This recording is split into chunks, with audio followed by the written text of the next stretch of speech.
Good day mga kakampo! And for today's video, muli nating balikan ang SM Mall of Asia Arena para sa isang set ng sporting events. Let's take a tour at their upper box section and the rest of the arena. And if you are new to this channel, please don't forget to like and subscribe to stay updated with our upcoming episodes. Let's go! In our previous video, we were able to see how the Mall of Asia Arena looks like on a concert or entertainment event like Disney on Ice. This time, we will check out how it looks like in a basketball game and a volleyball game also. At meron din palang Starbucks dito, no, malapit sa Coral Way entrance. So, umpisahan natin nung time na nanood kami ng FIBA Asia Cup qualifiers sometime in November.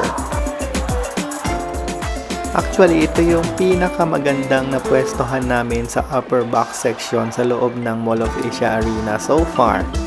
This is section upper box 422, upper box B 422. And ito yung pinakababang row ng upuan, row A, seats 15, 16, 17. So pag basketball, ringside siya. Pero the best ito kasi nasa lower box na yung view. Kitang-kita mo na may railings sa may salamin dito sa harapan namin. Wala na talagang obstruction kang makikita na naglalakad sa harapan mo. Well, may magsasabi na mas maganda pa rin dito sa side ng court. Hindi dun sa ring side, yung court side mismo na dulo ng upper box. Pero mabilis kasi mapuno yun kapag naghahanap tayo ng ticket. Talagang dapat maaga ka mag-book kung gusto nyo makuha yung pwesto na yun. But this one, nakuha pa namin ito malapit na event.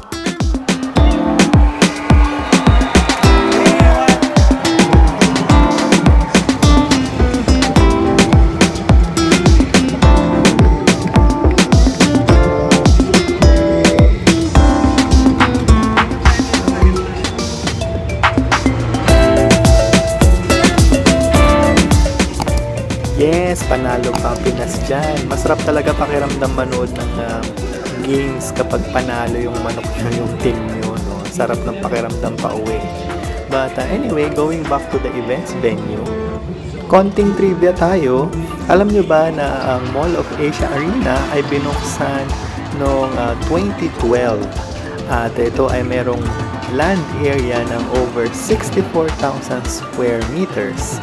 At isa ito sa pinaka modern and world-class na facility na merong state-of-the-art technology. At ang hugis nito sa labas ay parang mata, no? Yung magkabilang side niya is parang yung mata ni Big Brother sa Pinoy Big Brother logo. At ang kanilang seating capacity is 15,000 for a full house capacity naman na 20,000.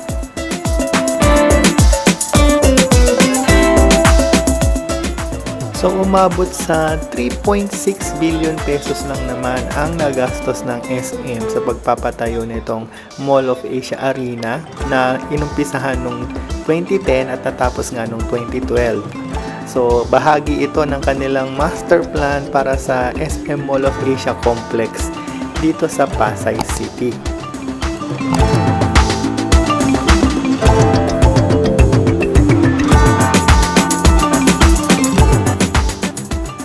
Okay, paakyat tayo ngayon ulit sa level 4. Level 4 ang lobby para sa upper box. Tapos na tayo manood ng basketball. Dito naman manonood tayo ng volleyball. Ito yung PVL, Premier Volleyball League Semifinals last 2024 din. So dito, kailangan na natin ipakita yung ticket natin para matatakan tayo, para anytime pwede tayo lumabas. Magic yan, yung pantatak nila, no? Parang UV light lang siya gumagana, so invisible siya. Suki talaga ng volleyball at basketball events itong SM Mall of Asia Arena. Kaya kung nagbabala kayong manood kahit ng semifinals or championship games, balikan nyo lang yung video para makita nyo kung anong itsura sa loob at kung paano hanapin ang inyong mga seats. Ito tulungan namin kayo maghanap. So ito yung mga section numbers nasa gilid ng mga bunker doors. So section 401, 402 nandito siya sa may Coral Way entrance. Merong elevators pero under repair nung pumunta kami. At ang mga CR nandito sa mga kanto, mga corners, malalaking CR yan. Mamaya sisilipin din natin. So dito sa side na ito, meron ditong section 403. Sa taas yung section numbers din, makikita nyo ang lalaki, di ba? So ayan, 404 ba yan? Yan, medyo malabo. Tama, 404. Hindi lang section numbers yan, hinahati pa yan sa subsection A, B, C yan. So section 404, ganito yung itsura. Ayan. So medyo corner siya ng court. Ayan. So matarik talaga yung view sa Mall of Asia Arena. Yun nga, tulad nung sinabi ko nung nakaraang episode, steep yung incline ng mga upuan dyan or yung mga pwestuhan ng mga rows ng upuan. Tapos dito, section 405 naman, next door. 405, 406. At ito, 406, 407, and so on and so forth. Actually, hindi ganun kalalayo yung pagitan ng mga pintuan dito sa mga boxes ng Mall of Asia Arena, kaya andaling maghanap ng pwesto, no? So halimbawa, pumasok yung kaibigan mo dun sa kabilang dulo, magkakatanawan pa rin kayo agad pag lumusot kayo dyan sa bunker, kasi konti lang yung pagitan ng mga pintuan. So ito medyo corner pa din, pero almost gitna na ng court side. Upper box pa din syempre. So itong side na nilalakaran natin, makikita nyo sa labas color blue, yan yung IKEA. So ito yung side ng Pacific Drive, yan yung kalsada dyan. Seashell Lane ang tawag dyan, or Coral Way Bridge naman pag sa labas kayo dumaan doon sa bridge walk.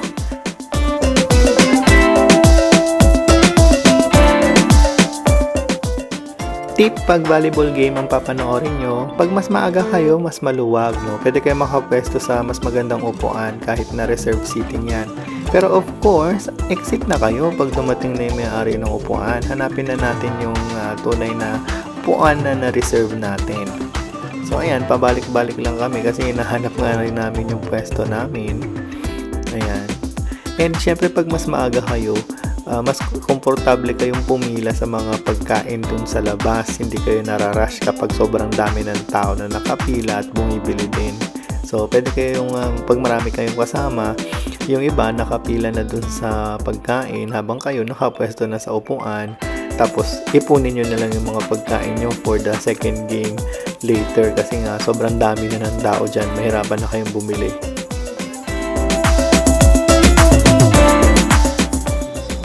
CR tour. Syempre sa male CR tayo papasok, no? At malinis siya, maaliwalas, well maintained. And tip again, magbawas tayo and mag-retouch kapag maaga pa, first game pa lang. Kasi nga pagka second game na or yung main game na, ay naku, ang dami ng pila dyan.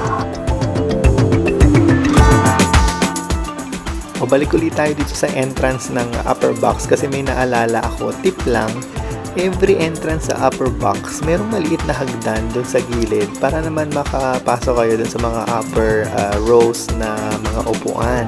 And minsan, obstruction yung railings ng hagdan na yun sa panonood.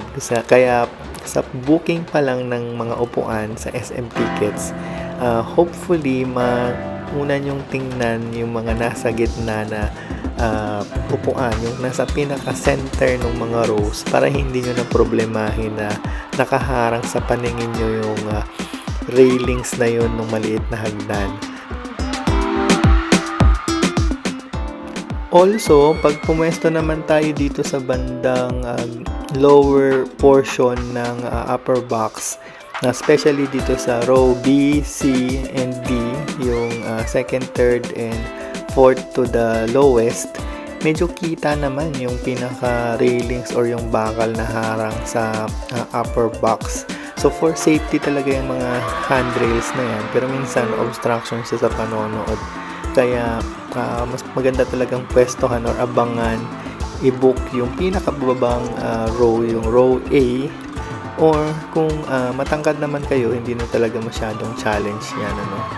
So ayan, ganyan ang itsura niya pag zoom out ko yung camera.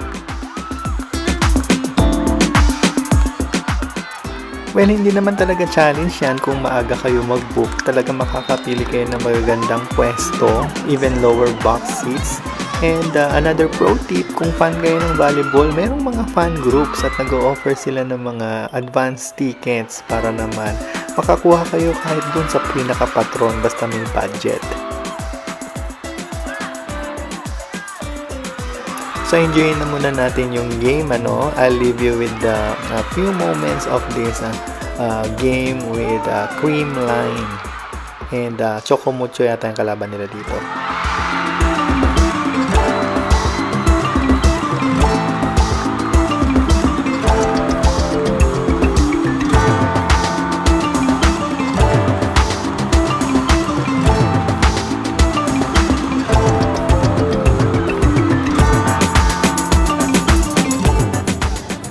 Okay, uwian na. Huwag niyong kalimutan yung mga iniwan yung gamit doon sa kanilang package check-in counter para sa mga prohibited items na high value din. So, parang sa department store, supermarket lang din yan. Meron kayong number na binigay ng guard para maibalik nila sa inyo yung mga prohibited items.